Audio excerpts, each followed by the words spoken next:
Shri R V Babu, എന്തായാലും supreme കോടതി ദേവസ്വത്തിനും തന്ത്രിക്കും notice അയച്ചിട്ടുണ്ട്. സ്വാഭാവികമായി നമുക്കറിയാം ഹൈക്കോടതിയിൽ എന്ത് എഫിഡവിറ്റാണോ കൊടുത്തത് അത് തന്നെയായിരിക്കും സുപ്രീം കോടതിയിലും കൊടുക്കാൻ പോകുന്നത്, അല്ലേ? കോടതി എന്തായാലും ഇവർ ചൂണ്ടിക്കാണിച്ച, അതായത് ഭക്തജനങ്ങളുടെ തലയിലാണല്ലോ ഇപ്പോൾ ഇട്ടിരിക്കുന്നത്. അവരുടെ അസൗകര്യം കാരണം ഉദയാസ്തമന പൂജ മാറ്റിവെച്ചു ആണല്ലോ പറഞ്ഞിരിക്കുന്നത്. അതെന്തായാലും വിശ്വാസത്തിലെടുക്കാൻ കോടതി തയ്യാറായിട്ടില്ല. ഇപ്പോൾ എന്തായാലും ഒരു നൂറ്റാണ്ടുകളായി ആചരിച്ചു വരുന്നത് അത് ഇല്ലാതാക്കിയിരിക്കുന്നു ഇന്ന്, അല്ലേ? എന്തായിരിക്കും ഇനി തുടർ നടപടികൾ, ശ്രീ ആർ വി ബാബു? അല്ല,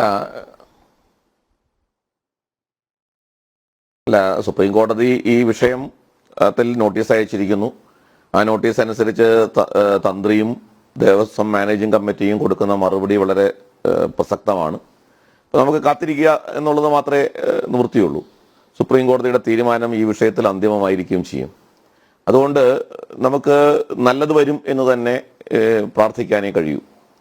ഇവിടെ നമ്മൾ ചർച്ച ചെയ്യുമ്പോൾ തന്ത്രി ഒരു പ്രധാനപ്പെട്ട കാര്യം തന്നെയാണ്, അതിൽ യാതൊരു സംശയവുമില്ല. അതുകൊണ്ട് തന്നെയാണ് തന്ത്രി വിമർശന വിധേയനാകണമെങ്കിൽ വിമർശന വിധേയമാകണം. നമ്മൾ ദൈവത്തെ ചോദ്യം ചെയ്യാൻ പഠിപ്പിച്ച ഒരു ധർമ്മമാണ് സനാതന ധർമ്മം. ഈശ്വരനെ ചോദ്യം ചെയ്യാൻ പഠിപ്പിച്ച ഒരു ധർമ്മമാണ്. അതുകൊണ്ട് നമുക്ക് ഈ നചികേതസിന്റെ ഒക്കെ കഥ കേട്ട് പഠിച്ചു വളർന്ന ആൾക്കാരാണ് നമ്മൾ. അപ്പോൾ ഈ വേണ്ടി വന്നാൽ ഈശ്വരനെ ചോദ്യം ചെയ്യാനും മടിക്കേണ്ടതില്ല എന്ന് പഠിപ്പിക്കുന്ന ആ ധർമ്മത്തിൽ തന്ത്രി പിന്നെ അതിനേക്കാൾ എത്രയോ താഴെയുള്ള ഒരാളാണ്. അപ്പം അതുകൊണ്ട് തന്ത്രി തെറ്റ് ചെയ്താൽ തന്ത്രി തെറ്റ് ചെയ്തു എന്ന് പറയാനായിട്ടും മടിക്കേണ്ടതില്ല. പക്ഷേ തന്ത്രിയെ പോലുള്ള ആളുകളെയൊക്കെ സമൂഹത്തിൽ ആരാധിക്കപ്പെടുക അല്ലെങ്കിൽ ആദരിക്കപ്പെടുകയും അവർ സമൂഹത്തിലെ ഒരു വലിയ മാന്യമായ സ്ഥാനം അവർക്കുണ്ട്. ആ സ്ഥാനത്തിനനുസരിച്ച് അവർ പെരുമാറണം. പൊതുസമൂഹം, ഭക്തജന സമൂഹം അവർക്ക് കൊടുക്കുന്ന ആ ഭക്തിയുടെയും ബഹുമാനത്തിൻ്റെയും അന്തസ്സ് നിലനിർത്തിക്കൊണ്ട് അവർ സമൂഹത്തിൻ്റെ രക്ഷയ്ക്ക് വേണ്ടി പ്രവർത്തിക്കണം എന്നാണ് ആ കാര്യത്തിൽ പറയാനുള്ളത്. ഇവിടെ പ്രശ്നം അനിൽ നമ്പ്യാർ, നമ്മൾ ചർച്ച ചെയ്യാതെ പോകാൻ പാടില്ലാത്തൊരു കാര്യം, ഭക്തജനങ്ങൾക്ക് ഈ കാര്യങ്ങളിൽ അഭിപ്രായം പറയാനോ ഭക്തജന സംഘടനകളുടെ, ഹൈന്ദവ സംഘടനകളുടെ അഭിപ്രായം എടുക്കാനോ ക്ഷേത്ര ഭരണ സമിതികൾ അല്ലെങ്കിൽ ക്ഷേത്രം ഭരിക്കുന്നവർ കൂട്ടാക്കുന്നില്ല എന്നുള്ളതാണ് കേരളത്തിലെ ക്ഷേത്ര ഭരണത്തിൽ നേരിടുന്ന വലിയൊരു വെല്ലുവിളി.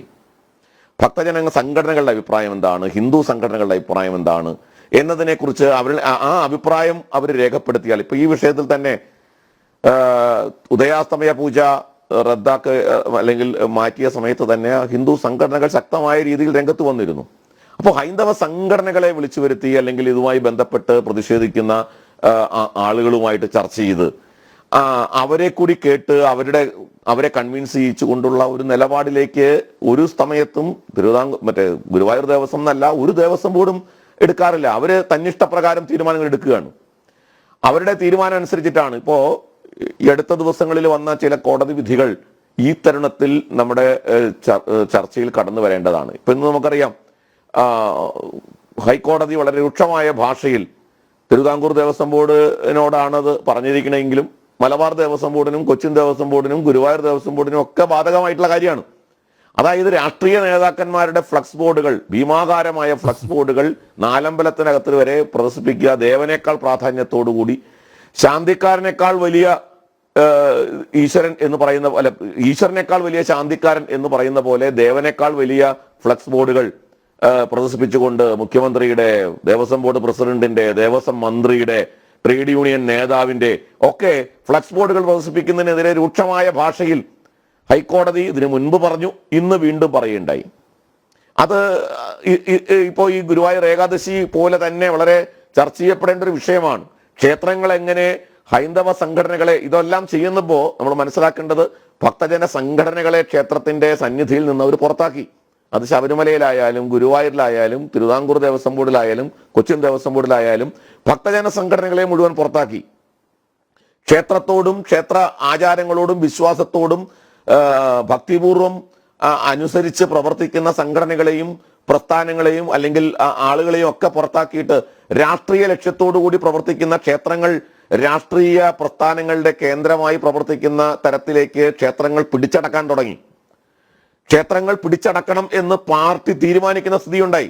ക്ഷേത്ര ഭരണ സമിതികൾ പിടിച്ചടക്കണം. എന്തിനു വേണ്ടിയാണ് ക്ഷേത്ര ഭരണ സമിതികൾ പിടിച്ചടക്കുന്നത്? ക്ഷേത്ര ഭരണം കൈയടക്കിക്കൊണ്ട് ഹൈന്ദവ സമൂഹത്തെ ശിഥിലമാക്കുക.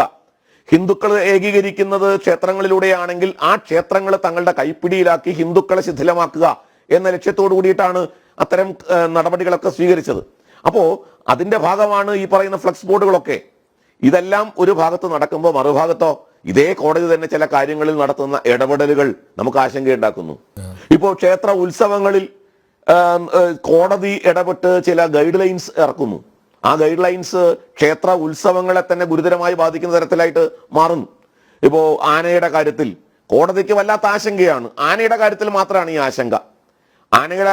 ആനകൾ പീഡിപ്പിക്കപ്പെടുന്നതിൽ മാത്രമുള്ള ആശങ്ക ചില NGO-കൾക്കുമുണ്ട്, ചില സന്നദ്ധ സംഘടനകളുടെ ഭാഗത്തു നിന്നും നമ്മൾ കാണാറുണ്ട്.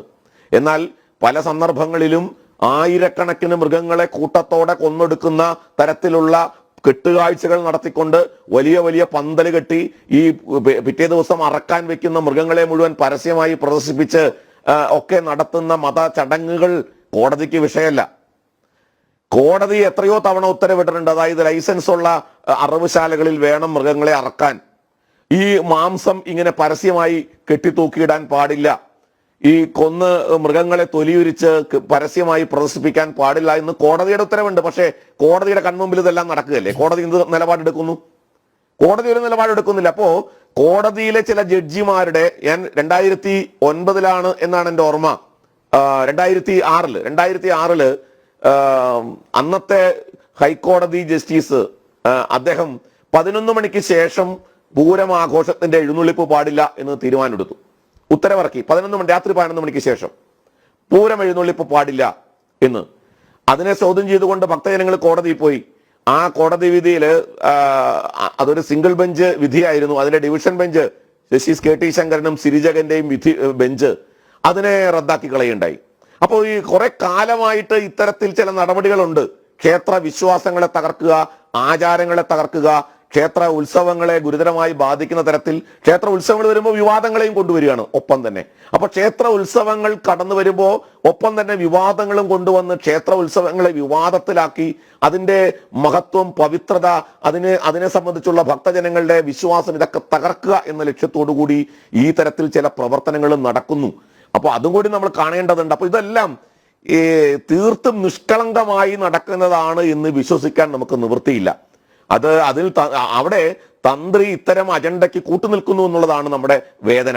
നമ്മളെ സംബന്ധിച്ചിടത്തോളം തന്ത്രിക്ക് എതിരായിട്ട് അല്ലെങ്കിൽ തന്ത്രിയെ ബാധിക്കുന്ന തരത്തിൽ ഇത്തരത്തിൽ സംസാരിക്കേണ്ടി വരുന്നത് വേദനാജനകമാണ്. പൊതുസമൂഹത്തിനുള്ളിലുള്ള ഒരു വിശ്വാസം, ഭക്തി, തന്ത്രിയോടുള്ള ഭക്തി ഇല്ലാതാക്കണം എന്നുള്ള ധാരണയോട് കൂടിയിട്ടല്ല നമ്മൾ സംസാരിക്കുന്നത്. പക്ഷേ നിവൃത്തിയില്ലാതെ വന്നാൽ നമ്മൾ എന്ത് ചെയ്യും? നമുക്ക് വേറെ മാർഗമില്ലാതെ വന്നാൽ, കാരണം ഈ കാര്യങ്ങളെയൊക്കെ മുൻനിർത്തിക്കൊണ്ട് തന്ത്രിയുമായി നമ്മുടെ സംഘടനയുടെ ചുമതലപ്പെട്ടവരൊക്കെ പോയി കാണുകയും സംസാരിക്കുകയും ചെയ്തിട്ടുണ്ട്. തന്ത്രി ഇത്തരത്തിൽ നിലപാടിൽ നിന്ന് പിൻവാങ്ങണം എന്ന് നമ്മൾ പലതവണ തന്ത്രിയോട് ആവശ്യപ്പെട്ടതാണ്. ദേവസ്വം കമ്മിറ്റി രാഷ്ട്രീയ തീരുമാനത്തോടെ, രാഷ്ട്രീയ ലക്ഷ്യത്തോടു കൂടി പ്രവർത്തിക്കുന്നു. തന്ത്രി അതിനോടൊപ്പം നിൽക്കുന്നു എന്നുള്ളത് അങ്ങേറ്റം വേദനാജനകമാണ്. ഇത് ഗുരുവായൂർ അമ്പലത്തിന്റെ മാത്രം കാര്യമല്ല, പല ക്ഷേത്രങ്ങളിലും ഇത്തരത്തിലുള്ള സംഭവങ്ങൾ നടക്കുന്നു. അത് കൊടുങ്ങല്ലൂരിൽ നടക്കുന്നു, അത് തൃപ്രയാർ നടക്കുന്നു, വടക്കനാഥൻ ക്ഷേത്രത്തിൽ നടക്കുന്നു. ഇങ്ങനെയുള്ള തിരുവിതാംകൂർ ദേവസ്വം ബോർഡ് ക്ഷേത്രങ്ങളിലൊക്കെ ഇത്തരത്തിലുള്ള രാഷ്ട്രീയ ഇടപെടലുകൾ നടത്തി ക്ഷേത്ര ഉത്സവങ്ങളെയും ആചാരങ്ങളെയും ഒക്കെ എന്താണ് ഗാർഡ് ഓഫ് ഓണർ എടുത്തു കളയാനും തീരുമാനിച്ചല്ലോ.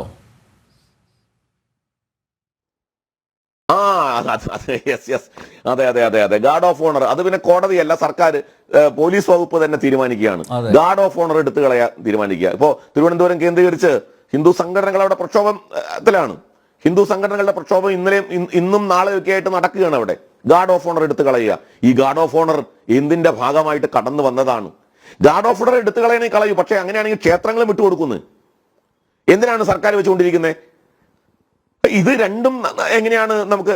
ഇതേ ഹൈക്കോടതിയുടെ മുന്നിൽ ആണ് ഈ ദേവസ്വം ബോർഡ് ഭരണഘടനാ വിരുദ്ധമാണ്, അത് ഭരണഘടനാ തത്വങ്ങൾക്ക് വിരുദ്ധമാണ്, അതുകൊണ്ട് ദേവസ്വം ഭരണം ഭക്തജനങ്ങളെ ഏൽപ്പിക്കണം, സർക്കാർ ദേവസ്വം ഭരണത്തിൽ നിന്ന് വിട്ടുനിൽക്കണം എന്നുള്ള പരാതിയുമായിട്ട് സുബ്രഹ്മണ്യം സ്വാമിയും PG മോഹൻദാസും പോയത്. നമ്മളൊക്കെ അതിനകത്ത് കക്ഷി ചേർന്നു, ഹിന്ദു ഐക്യവേദിയൊക്കെ അതിനകത്ത് കക്ഷി ചേർന്നതാ. ഇപ്പൊ സുപ്രീം കോടതി കിടക്കുകയാണ് കേസ്. എത്രയോ കാലമായി സുപ്രീം കോടതി കിടക്കുന്നു. അങ്ങനെയാണെങ്കിൽ കോടതി സർക്കാർ ഇതിൽ നിന്നൊക്കെ പോണെന്നേ. ഇപ്പോ ഹൈക്കോടതി ഒരു അന്വേഷണം കേസെടുത്തിരിക്കുകയാണ്. ഗുരുവായൂർ കോടതി വിളക്ക് എന്ന് പറയാൻ പാടില്ല. ഗുരുവായൂർ കോടതി വിളക്ക് എന്ന് പറയാൻ പാടില്ല. ചാവക്കാട് കോടതി, മുനിസിപ്പൽ കോടതിയും അവിടുത്തെ മജിസ്ട്രേറ്റ് കോടതിയിലെയും എല്ലാ ജീവനക്കാരും കൂടി ഏകാദശിയോടനുബന്ധിച്ച് നടത്തുന്ന വിളക്കിന് അവർ കോടതി വിളക്കെന്ന് പേര് കൊടുക്കുന്നു. തപാൽ വിളക്കുണ്ട്, അതേപോലെ KSEB ജീവനക്കാരുടെ വിളക്കുണ്ട്. ഇതിനൊക്കെ അവരൊരു പേര് കൊടുക്കുന്നു. കോടതി വിളക്കെന്ന് പേര് പറയാൻ പാടില്ല എന്ന ഉത്തരവ് ഹൈക്കോടതി ഇറക്കുന്നു. ഇത്തരത്തിലുള്ള ഉത്തരവിലൂടെ യഥാർത്ഥത്തിൽ ഞാൻ പറയും ചില അർബൻ നക്സൽ സ്വഭാവമുള്ള ആളുകൾ ജുഡീഷ്യറിയിൽ കടന്നുകൂടുമ്പോൾ സംഭവിക്കുന്നതാണ്. ഞാൻ അത്തരത്തിലുള്ള ഒരു ആരോപണം തന്നെ ഉന്നയിക്കുകയാണ്. പൂർണ്ണമായ ഉത്തരവാദിത്വത്തോടെ അത്തരം ചില ആളുകൾ കടന്നു വന്നിട്ട് ഈ നാടിന്റെ സാംസ്കാരിക പൈതൃകം എന്താണ്, സംസ്കാരം എന്താണ്, തികച്ചും മതേതരത്വമാണെങ്കിൽ തികച്ചും മതേതരത്വത്തിൽ ജീവിക്കാൻ അല്ലെങ്കിൽ ഇതേ കോടതികൾ മറുപടി പറയോ? തികച്ചും മതേതരത്വമാണെങ്കിൽ മത സംവരണം അവസാനിപ്പിക്കണം കേരളത്തിലെ എന്ന് കോടതി പറയാൻ തയ്യാറുണ്ടോ? ആ കേസുമായിട്ട് കോടതി പോയപ്പോൾ കോസ്റ്റ് അടിക്കുകയാണ് ചെയ്തത്. ഇത് മതേതരത്വം എന്ന് പറയുമ്പോഴോ ഇത്തരം കാര്യങ്ങളിൽ കാണാതിരിക്കുകയും ഹിന്ദുവിന്റെ കാര്യം വരുമ്പോൾ അത് കർശനമായി നടപ്പാക്കണം എന്ന് പറയുകയും ചെയ്യുന്ന കോടതി, ആ കോടതിയുടെ നടപടികൾ വിമർശന വിധേയമാകേണ്ടത് തന്നെയാണ്. അത് യാതൊരു സംശയവും വേണ്ട. കോടതി വിമർശിച്ചാലൊന്നും ആരും മൂക്കിൽ വലിക്കുമെന്നൊന്നും ഞാൻ വിചാരിക്കുന്നില്ല. അതുകൊണ്ട് കോടതിയുടെ ഇത്തരം പരാമർശങ്ങൾ അങ്ങേയറ്റം ജുഗുപ്സാവഹമാണ്, തെറ്റാണ്. അത്തരം കാര്യങ്ങളിൽ കോടതിയുടെ ഇടപെടലുകൾ വളരെ ആശങ്കയുണ്ടാക്കുന്നു ഭക്തജനങ്ങളിൽ എന്ന് പറയാതിരിക്കാൻ നിവൃത്തിയില്ല. അനിൽ നമ്പ്യാർ.